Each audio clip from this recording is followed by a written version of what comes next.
So Leute, herzlich willkommen. নতুন আরেকটা video. আজকের টপিক কি? আজকের টপিক হচ্ছে Beispiel Sätze mit Artikel অথবা mit verschiedene Artikel। আমরা আর্টিকেল নিয়ে কথা বলছি, আর্টিকেল নিয়ে আলোচনা হয়েছে এবং তিনটা ধরন নিয়ে আমরা তিনটা ভিডিও করছি।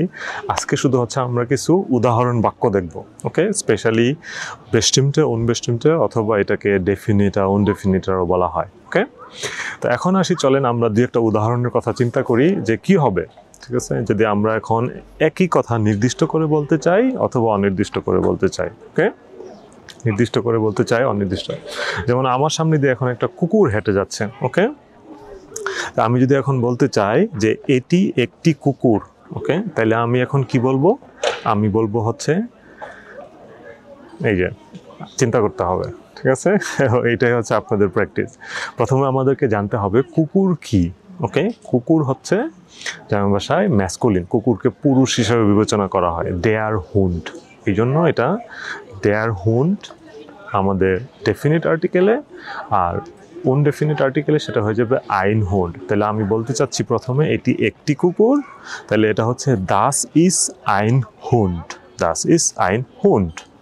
ওকে, এখন আবার যদি এই কথাটাকে আমি বলি, ডিরেক্টলি বলতে চাই যে এই সেই কুকুরটি, ঠিক আছে, এই হচ্ছে সেই কুকুরটি, তখন আবার কি হবে? তখন হয়ে যাবে দাস ইজ ডেয়ার হুন্ড, দাস ইজ ডেয়ার হুন্ড। সেম কথা যদি আমরা এখন কুকুর থেকে সরে গিয়ে বিড়ালে বলি, তখন কি হবে?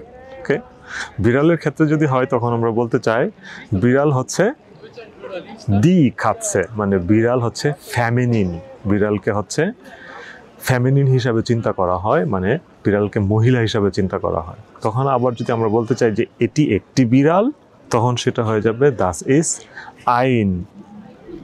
ধরা খেয়ে গেলেন সবাই, এটা ট্র্যাপ ছিল, কাঁপছে, এই জন্য দি কাঁপছে, সেক্ষেত্রে কি হবে? আয়না কাঁপছে, দাস ইজ আয়না কাঁপছে।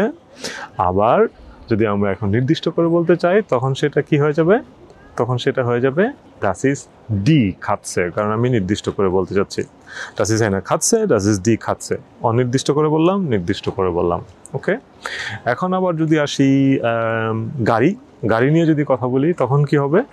তখন সেটা হয়ে যাবে দাস ইজ আইন অটো, দাস ইজ কাইন অটো, কারণ নির্দিষ্ট করে বললাম, নেগেটিভ করে ফেললাম। আবার যদি বলি দাস ইজ দাস অটো, তখন আবার সেটা আমার নির্দিষ্ট করে বলে ফেললাম। দাস ইজ আইন অটো, অনির্দিষ্ট করে বলে ফেললাম। ওকে, অনির্দিষ্ট করে বললাম, নির্দিষ্ট করে বললাম, আবার নেগেটিভ করে দিলাম, তিনোটাই সম্ভব। এখন আবার যদি আমরা সাইকেলের করি, সাইকেলকে বলা হয় জানা ভাষায় দাস ফাগাত, দাস ফাগাত মানে হচ্ছে নয়ত্রম। সেক্ষেত্রে আমি যদি অনির্দিষ্ট করে বলতে চাই দাস ইজ আইন ফাগাত, নির্দিষ্ট করে বলতে চাইলে দাস ইজ দাস ফাগাত, এবং নেগেটিভ করতে চাইলে দাস ইজ কাইন ফাগাত। ওকে, এবং এখানে দাসটা যে দুইবার আসছে, এটাও কিন্তু খেয়াল রাখতে হবে। এটা কিন্তু মাথা গরম করা যাবে না যে দাস দুইবার কেন আসলো। একটা হচ্ছে আমাদের সাবজেক্টের দাস, আর একটা হচ্ছে দাস ফাগাদের দাস। ওকে, এটাও মাথায় রাখতে হবে। অনির্দিষ্ট করে যখন আমরা বলছি, তখন কিন্তু ফাগাদ আসে নাই। প্লুরালের ক্ষেত্রে কি হবে? আমরা যদি এখন সবগুলোকে প্লুরালের চিন্তা করি, যেমন কুকুরের হুন্ডের প্লুরাল কি? হুন্ড হচ্ছে হুন্ডে, তাহলে সেক্ষেত্রে হবে দাস জিন্ড কাইনা হুন্ডে, নেগেটিভ হয়ে গেল, দাস জিন্ড হুন্ডে পজিটিভ হয়ে গেল। কারণ আমরা জানি কি, তখন আর সেটা আমরা অনির্দিষ্ট করে বলতে চাইলে আর্টিকেলের প্রয়োজন নয়। আবার যদি নির্দিষ্ট করে বলতে চাই, তখন আমাদেরকে বলতে হবে কি, দাস জিন্ড দি হুন্ডে।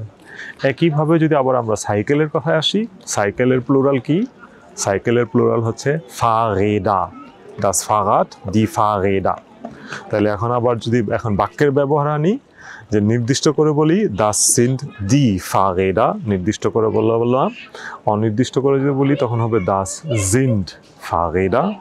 আবার যদি নেগেটিভ করে বলি, টোটালি নেগেটিভ করে ফেলি, তখন দাস জিন্ড কাইনা ফারেডা। ওকে, এই পার্থক্যগুলো ধরতে পারতে হবে, ক্লিয়ারলি মাথায় নিতে হবে, এমনভাবে প্র্যাকটিস করতে হবে, এমনভাবে প্র্যাকটিস করতে হবে যেন একদম ব্লাডে কানেক্টেড হয়ে যায়। ওকে, উচ্চারণে ফোকাস দিতে হবে। এখানে নতুন কিছু ওয়ার্ড, ভোকাবুলারি আমি ইউজ করছি, সিঙ্গুলার, প্লুরাল, সেগুলো নোট করে নেবেন, শিখে নেবেন। তাইলে প্রত্যেকটা ভিডিওর সাথে সাথে প্রোগ্রেস হতে থাকবে জার্মান ল্যাঙ্গুয়েজে। ভিelen Dank, viel Spaß, দেখা হবে নেক্সট ভিডিওতে। Tschüss.